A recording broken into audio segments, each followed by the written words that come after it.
হে জগতবাসী, আজ আমি শামীম আলী চিশতি আপনাদের সামনে আরও একটি আলোচনা নিয়ে আসলাম। সে আলোচনাটি হলো, দেখা যায় এই পৃথিবীতে অনেক মানুষ আছে যে একটা মানুষকে যখন তখন সে খারাপ বলে ফেলে, একটা মানুষকে যখন তখন সে খারাপ বলে ফেলে। এই লোকটি দুষ্ট, এই লোকটি খারাপ, এই লোকটি ভালো না, এই লোকটি মানে দেখা যায় এই লোকটি যেমনই আছে কিন্তু একে খারাপ বলে। তবে বুঝতে হবে যে একজন লোককে হঠাৎ করে দেখেই একটু এদিক সেদিক হয়েছে, তাকে খারাপ বলতে শুরু করেছে। যাই হোক, আজকের যে আলোচনাটি, যে কাউকে দেখলে যদি আমরা খারাপ বলি তাহলে বুঝতে হবে যে যাকে বারবার খারাপ বলতেছে তখন বুঝতে হবে এই লোকটি খারাপ লোক। কারণ সে যদি খারাপ না হয় যাকে তাকে সে খারাপ বলবে না। একজন ভালো লোক অন্য একজন খারাপ লোককে দেখলেও খারাপ বলে না, তাকে বোঝার চেষ্টা করে, তাকে জানার চেষ্টা করে। যদি খারাপ হয় তাহলে তার মাথায় হাত বলে বাবা এভাবে নয়, এভাবে করো না, ওভাবে করো। আর যদি সে খারাপ বলতে থাকে, তাকে সান্ত্বনা দেয় না বা তাকে ভালো হবার জন্য কোনো উপদেশ দেয় না, তার মাথায় হাত বুলিয়ে কথা বলে না, তখন বুঝতে হবে এই লোকটির ভিতরে খারাপ বেশি। আর খারাপ বেশি বলে সে অন্যকে খারাপ বেশি বেশি বলে। হে জগতবাসী, যে আরও একটি বিষয় হলো যে আমি যদি কোনো ভালো লোককে বারবার ভালো বলি, হয়তো লোকটি আরও ভালো হবে। তবে কিছু কিছু খারাপ লোক আছে পৃথিবীতে, জানে সে খারাপ করে বেড়ায়, খারাপ বলে বেড়ায়, এই খারাপ তার চরিত্র। কিন্তু দেখা যায় এই লোকটির সামনে গিয়ে যখন আমি বারবার বলি, বাবা আপনি খুব ভালো মানুষ, আপনি কি সুন্দর করে কথা বলেন, আপনি কি সুন্দর করে মানুষের সাথে আচার ব্যবহার করেন, এই জিনিসগুলো খুব ভালো লাগে। সেই লোকটি মনে মনে ভাবতেছে, আমি এত চরিত্রহীন লোক, আমি মানুষের সাথে বকাঝকা করি, মানুষের সাথে খারাপ ব্যবহার করি, আর এই লোকটি আমাকে ভালো বলে।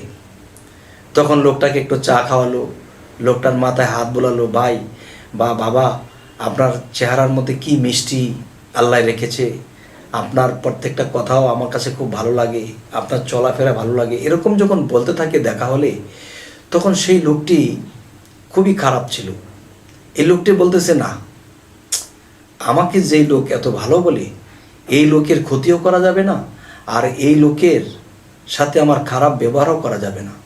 যখন এই লোকের সাথে দেখা হয়, এতদিন সে বলেছে বাবা আপনি কত ভালো মানুষ, আপনার কথা কত সুন্দর, আপনার চেহারার মধ্যে আল্লাহ এত সুন্দর একটা কাটিং রেখেছে, আপনি কত ভালো মানুষ। তখন সেই লোকটিও তাকে এসে সালাম দেয়, তার সাথে ভালো ব্যবহার করে। তাহলে একজন খারাপ লোক কখনো ভালো ব্যবহার করতে চায় না, কিন্তু আজকে ভালো ব্যবহারটা তার কাছে কেন পাওয়া গেল? কারণ আমি তাকে ভালো বলেছি, আর ভালো বলেছি বিদায় তিনি আমার সামনে খারাপটা করবে না। কারণ তার লজ্জাও তো লাগতে পারে যে তিনি আমাকে ভালো জানে, আমি কি তার ক্ষতি করতে পারি, আমি কি তার সাথে খারাপ ব্যবহার করতে পারি? তবে এই জিনিসগুলো যদি সকল মানুষ যদি এভাবে চলে, তবে দেখবেন এই পৃথিবীতে অনেক খারাপ লোক ভালো হয়ে যাবে। এই কথাটি অবশ্যই আপনারা প্রমাণ করে দেখবেন যে আসলে আমার এই কথা কি ঠিক নেই। আমি এরকম অনেক লোক দেখেছি। আমার রাসূলকে আমি স্মরণ করেই কথা বলছি, আল্লাহর দয়া নিয়ে আমি কথাটি বলছি, আমার মুর্শিদকে স্মরণ করে আমি এই কথাগুলো বলতেছি যে এই পৃথিবীতে অনেক খারাপ লোক, অনেক কটুবাক্যের লোক, আমি তাদের সাথে ভালো ভালো আচরণ করেছি। প্রথম তারা কেমন খিটখিট করেছে, কিন্তু তাদের সাথে আচার ব্যবহার ভালো করতে করতে, এদেরকে ডাকখোঁজ করতে করতে তারা এমন পর্যায়ে চলে গেছে, তখন তারা আস্তে আস্তে আমার সাথে কথা বলতে বলতে ভক্ত হয়ে গেছে। যে আসলে আপনার সাথে যদি দেখা না হতো, আপনার সাথে যদি চলাফেরা না হতো, তাহলে না জানি আরও কত খারাপ হয়ে যেতাম। তবে আজকে দেখা যায় যে আমি তাদের সাথে ভালো ব্যবহার করতে যাই, আর তারা যখন খিটখিট করেছে, এতে কিন্তু আমি মুচকি হেসে দিয়েছি ভিতরে ভিতরে, কিন্তু এদের সাথে আমি রাগ দেখাইনি বা বিরক্ত বোধ করিনি। এরকম করতে করতে তারা আমার বন্ধু হয়ে গেছে। এখন তাদেরকে যদি একটা কিছু বলি যে বাবারে, ভাইরে, বন্ধুরে, এই কাজটা একটু করেন, এই কাজটা এভাবে করেন, বা এই কথাটা এমনি বলেন, তারা বলে। কারণ যে একটা জিনিস, একটা আগুনের মধ্যে যত আগুনের তাপই থাকুক, যদি পানির ছিটা দেওয়া হয়, তখন দেখা যায় এই পানির ছিটাটা পেতে পেতে প্রথম ছিটাটা লাগলে ছাত করে ওঠে, একটা গরম জায়গাতে পানি দিলে ছাত করে ওঠে, কিন্তু ছাত যেহেতু করতেছে একসময় সে ঠান্ডা হয়ে যাবে, এই ছাত আর করবে না। তবে কারোর সাথে ভালো ব্যবহার করতে গেলে সে একটু উগ্র মেজাজ দেখাতে পারে, ছাত করতে পারে, কিন্তু ছাত করতেছে বলেই কিছুক্ষণ পরে সে আর করবে না, সে ঠান্ডা হয়ে যাবে, তখন সে আমার দিকে রুজু হবে, সে আমার কথা মানবে, চলবে। তবে ধৈর্যের দরকার। এই জন্য আল্লাহ কোরআনে বলেছে আমি ধৈর্যশীলদের সাথে আছি।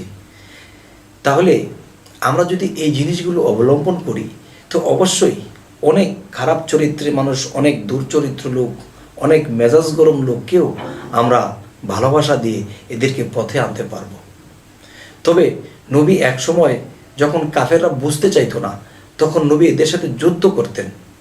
কিন্তু আল্লাহ একদিন কি বলেছেন, হে দোস্ত, আপনি এদেরকে শুধু বলে যান, আপনার সুকণ্ঠে ভালোবাসা দিয়ে তাদের সাথে কথা বলে যান। তারা যদি আপনার এই কথায় হেদায়েত প্রাপ্ত না হয় তাহলে ভেবে নেবেন এদের জন্য আমি হেদায়েত রাখিনি। আর যারা আপনার কথা শুনে তারা আপনার দিকে আসবে, আপনার দিন গ্রহণ করবে, তখনই বুঝবেন যে এদের জন্য আমি হেদায়েত রেখেছি। তবে জোর করে কাউকে বোঝানোর দরকার নেই এবং কাউকে আঘাত করে বলার দরকার নেই। যে আপনার কথা শুনে আসবে সেই আমার এই সুপথ প্রাপ্ত। হে জগতবাসী, আজ ছোট করেই কথা বললাম।